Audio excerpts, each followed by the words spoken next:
Hey everyone, we're gonna be making a smoked chuck roast today, also known as a poor man's brisket. I'm gonna show you how easy this is to make. Very simple, very easy. So if you don't wanna go outlay 50 to 100 bucks, yes, this is a poor man's brisket. It's insanely easy to make. So let's get started. All right, so the chuck roast of a cow actually comes from the shoulder, which, like your shoulder, gets worked a whole lot. So the actual muscle itself is really, really tough. So this really lends itself to a low and slow cook, like using a smoker, versus a hot and fast, like using a grill or grilling or baking at 350. The chuck roast itself is really well marbled. And if you notice at the grocery stores, whenever you actually buy your hamburger meat, it'll say chuck when it's like 80-20. This right here is intramuscular fat. So intramuscular fat is not going to render. So don't sit there and think it's gonna melt into the chuck. This stuff right here, inside that muscle, that's the intramuscular fat. And that's what you're really, really gonna love and enjoy. And that's what you think of when you think of fat being flavor. So what we're gonna do next, after we dried it all off with just a paper towel, is we're going to go ahead and put our rub on it, which our rub is pretty simple. It's a salt, pepper, garlic, I think there's some onion powder in it, type rub. Our full recipe is linked below. Make sure to sprinkle all sides of the chuck roast with your rub. The most important tip I can give you when smoking a chuck roast with this method is using at least a 4-pound chuck roast. If you use anything smaller, it's gonna dry out. I'll insert my meter probe in the thickest part of the roast and launch the app so I can monitor the temp while I go about my day. I've linked that below as well.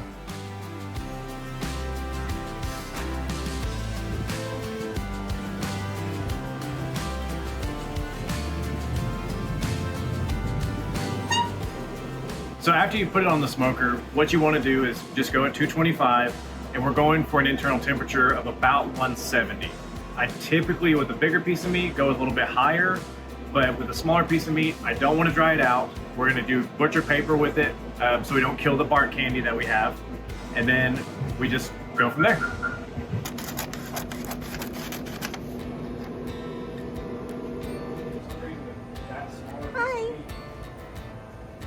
So now that our chuck roast has hit 170 degrees, what we want to do is take that out, put it right onto our butcher paper, and we're not going to use aluminum foil for this, but we're going to blend the butcher paper so everything conforms around the chuck roast as tightly as possible.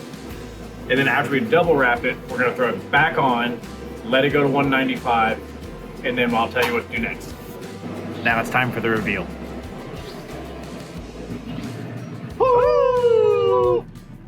Oh my God, look at that. We've been smoking the chuck roast for hours and it has now hit the stall, which means it's time to wrap with butcher paper. Oh, that bark is set very, very nicely. You can read more about the stall on our website, but basically you know your meat has entered the stall when it stops consistently increasing in temperature, and it may even decrease a little. Using this method, you can wrap at any temperature between 160 degrees and 170 degrees. When we double wrap our chuck roast, we give our butcher paper a light spray with water. This allows your butcher paper to form around your chuck roast, which makes it easier to wrap and keeps it really juicy. Wrapping with butcher paper versus aluminum foil is a personal preference. We prefer butcher paper because it breathes and keeps the integrity of your bark candy you've worked so hard for. So now that we got it double wrapped, we're gonna put it back on the smoker till we hit 195. And then after that, we're gonna teach you our secret to making it as tender as you can possibly make it.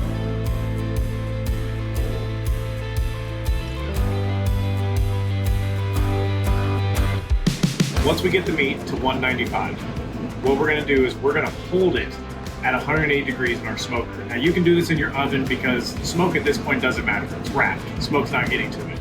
But what this does for you is when you use 2 hours to hold it at that temperature, the fat's going to render out because it renders from about 160 to 180 degrees.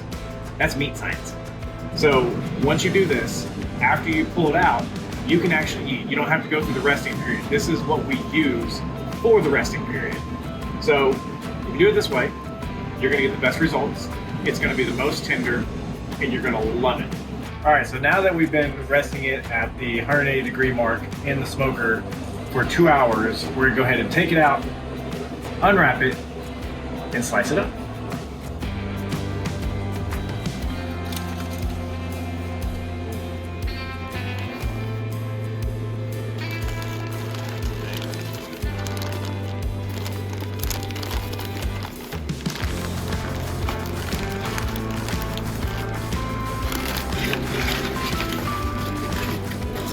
Oh, that looks gorgeous.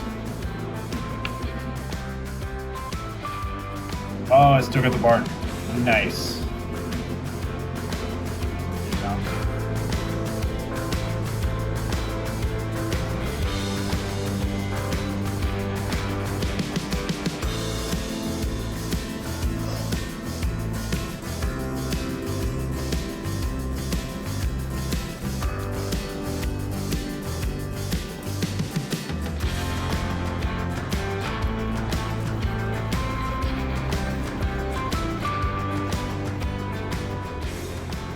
Holy crap. That is As you can see, we have a gorgeous bark candy just like we have on our smoked brisket, and that alone will create an amazing flavor. You have to keep in mind that a smoked chuck roast, although cheaper than a brisket, is not a brisket. The best way we can describe it is it's somewhat of a cross between a brisket and a steak. Yes. Holds no problem.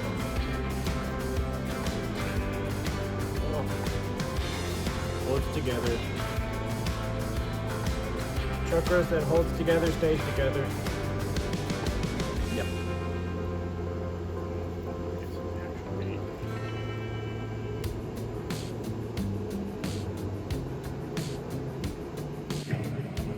I don't know. Like, everybody's gonna have their own opinion on this. It's a little bit different than brisket, but I can see people that really love steak loving this. Loving a tender like steak slash brisket combination. That's really tender. For the full recipe, click on the link below for a convenient printable at our website, urbancowgirllife.com.